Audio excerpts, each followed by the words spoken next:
Hey guys, Red Guide Gaming here. Hope you're having a good day. This CK3 guide will overview the mechanics of culture and contain some strategy for any playthrough. Because the Royal Court DLC changes the mechanics of culture significantly, I'm going to first talk about culture without the DLC, and then I'll discuss the details of DLC later. Each character belongs to a certain culture, which can be accessed by clicking on the culture under their name, or by clicking on this candle icon down here for your own culture. Each culture in CK3 has two major components, the tradition and pillars and the innovations. At the very top of tradition and pillars is the ethos. There are 7 different ethos and each give different bonuses. Without DLC, the ethos are solely for these bonuses and for modifying the cost or requirements of traditions. In the middle here are some other cultural pillars. On the left, the heritage of the culture, which is the origin of the culture and gives cultural acceptance with other cultures that share this heritage. The native language of this culture, which also gives cultural acceptance baseline with other cultures that share this language. And then the aesthetics, such as the naming practices, which is why, since we are an Irish ruler, we are a duke level ruler, but we are styled as petty king, versus for other cultures it might be prince or just duke. Cultural acceptance determines the opinion penalty two cultures have towards each other. So we are the Irish culture, and if I click on the Gaelic culture over here, at the top, we'll see that there's a 35% acceptance. If we hover over this guy here, you'll see that he's the Gaelic culture, and one of the opinion modifiers here is this cultural acceptance. At 0% acceptance, a max penalty of -30 applies for characters in the same realm, or -15 for characters in different realms. And at 100% acceptance, the penalty is 0. If you share the same language, there's a 50% reduction in the penalty. So Gaelic culture characters speak the Goidelic language, and so do the Irish characters. They share the same language, which is why when we hover over this Gaelic ruler, you'll see that the opinion is 50% less since we can speak the same language. So I have one vassal and he's also Gaelic, and you'll see that for him the opinion modifier is -10. So how we got this calculation is that the opinion penalty starts at -30 since he is in our realm, and because the acceptance is at 35%, then 65% of the penalty applies, rounded up, which gets to -20. And then because I also speak the language, that's why it's reduced by 50% to -10, versus for the head of the Gaelic culture here, because he's a ruler in a foreign realm, he only has -5 cultural opinion penalty because the base value starts at -15. Basically, the higher the cultural acceptance, the lower the opinion penalty will be. So cultural acceptance will become really important when your realm becomes really big, and inside your realm there are multiple cultures that make up your people. So here are all the ways you can modify the base acceptance. Without DLC, the main one you can affect is making sure that the cultures in your realm share the same faith, which is why it's important to convert your vassals to your faith and make sure your whole realm is the same faith. The faith and religion bonuses can also stack. Otherwise, cultural acceptance also has yearly increases and decreases based on a multitude of factors. For increases, the most relevant ones we can do are we can give vassalage to characters of this culture, such as when you conquer territory with a different culture, you can use the grant to button to automatically grant it to a local noble of that culture, but of your faith. And when you do it, you also get the second advantage, which is it'll increase the acceptance by a small amount. So if I do that, then with Gaelic, our cultural acceptance will go up a little bit, although it was also decreased by that war that I just had, but over time, because now I have vassalage, it should increase over time. The intermingling bonus is also very useful, as it can go up to 0.5 per year, and the calculation is based on what % of all counties of the two cultures are present in your realm. So for example, if I am William the Conqueror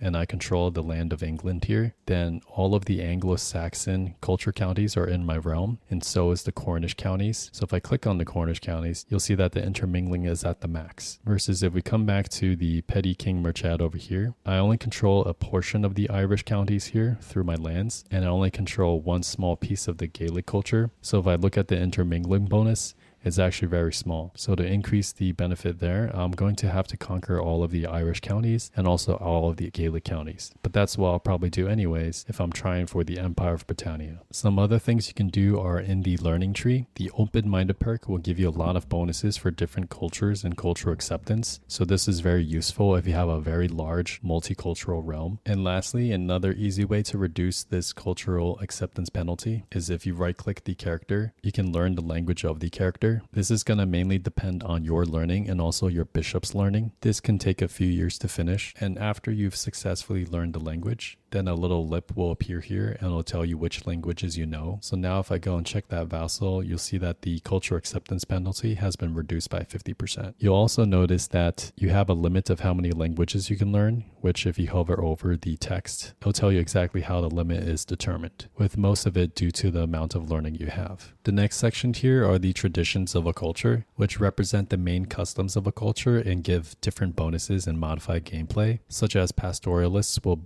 boost the cattle pasture buildings and also give the Irish characters prowess, disease resistance, and travel speed, versus like refined poetry will make it so Irish characters have more bonuses from the poet trait, and also their poets perform better when they're a court poet. A culture can have up to 8 traditions starting at 5 and going up by +1 per each era. The culture head, which is located down here, is simply the ruler with the most counties of that culture. So since I hold this realm of Munster here, I control the most Irish counties, which is why I'm the head of culture. Being head of culture gives you the established tradition button, which reveals that there's 5 categories of traditions relating to realm, warfare, social, ritual, and regional. As the head of culture, we can then select any of these traditions and then spend the appropriate prestige to establish the tradition and add it to the Irish culture, as long as there's an available slot. Some traditions have specific requirements, and regional traditions will not even show up if you're not in the correct region. For a full list of available traditions and the requirements, you can check out the CK3 wiki. Cultural traditions can vary in power depending on your location and playstyle, and there's too many to go over here, but there's plenty of tier lists on Reddit or Google that you can browse. But if I only had one tip for any kind of playthrough, then it would be that in the realm traditions, there's always one tradition that's related to a certain type of terrain, and if you look at the Irish counties here, you'll see that most of the terrain is actually this wetland terrain, and our capital is also wetland. And if you check the realm traditions at the very bottom here, you'll see that there's a wetlanders tradition, and this will drastically boost the economics of the terrain here. So for every single terrain type, there's one of these types of traditions, and they're always very useful. Once you do start establishing the tradition, you'll see that it takes many years, sometimes decades, and it scales depending on the size of your culture, with larger cultures taking longer time. Once a tradition has been established, then there is also a 50-year cooldown to establish another one, so choose the traditions you want wisely. Also, since cultures can only have up to 8 traditions, sometimes it might be beneficial to start with a culture that has fewer traditions. That way you can customize it more to your preference. Although this might limit you to only play in certain regions, since the cultures only exist in that area. Another tip is that some cultures are dead, meaning that there is no county of this culture on the world map. And here's a full list of such cultures. So one strategy is to create a custom character who has a dead culture with either good traditions or very few traditions. And then this way you can customize it yourself. To actually revive this culture, you're gonna use your steward and have them promote the culture into the county of your choice. And after a few years, sometimes decades, then you'll have a 1 county culture which you'll be the head of, and you can start establishing your desired traditions. The second and most important part of culture is the cultural innovations, which is the technology part of this game. There are 4 eras of innovation: tribal, early medieval, high medieval, and late medieval. Depending on which start date you play, your culture may start in the tribal or early medieval era, and to reach the next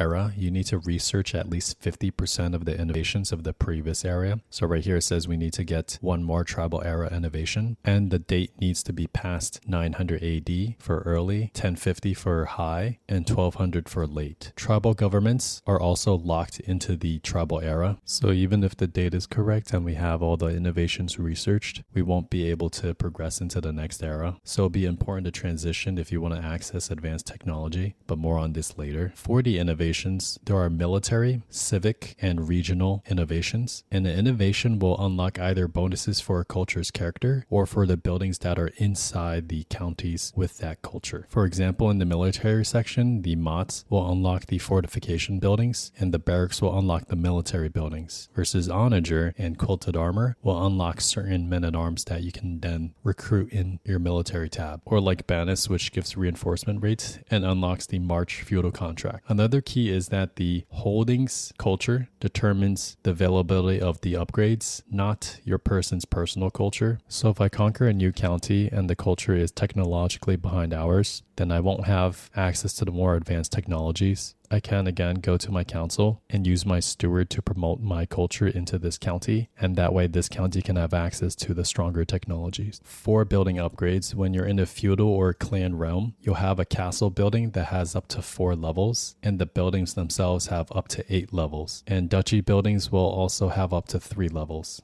Each level of a castle will unlock 2 levels in the normal buildings and 1 level in the duchy buildings. So for this normal building here, it's at level 2, and if I want to upgrade it more, this county actually needs to have a keep, which is the 2nd level of a castle, in order to go further. And it also needs the manorialism innovation, which in the innovations is located in the next era down here, and it will unlock the next tiers of economic building upgrades. So since land is the core of a ruler's power, generally when you reach a new era, you're going to want to first research the castle innovation, and then you're going to research the economic building innovation, and then the military building innovation. This way you can upgrade your buildings and increase your power. You can also research some other things in the early game, like hereditary rule for partition law if you're struggling with Confederate partition succession, or any of the siege weapon innovations, since this will speed up your war significantly. Another note is for the regional innovations. They're only available if your culture has the minimum number of counties present in that area, such as this one is located in Iberia. If you click on it, it will bring you to that area and highlight it. A big percent of your culture's counties also needs to be within that area. So because of these requirements, it's not very practical to conquer this area and promote your culture into this area for these innovations unless you really want to, since promoting culture takes many years. As for how these things are researched, there is a 5% chance per month to gain progress every month, and the progress has a 0.3 base amount increased by the average development of the counties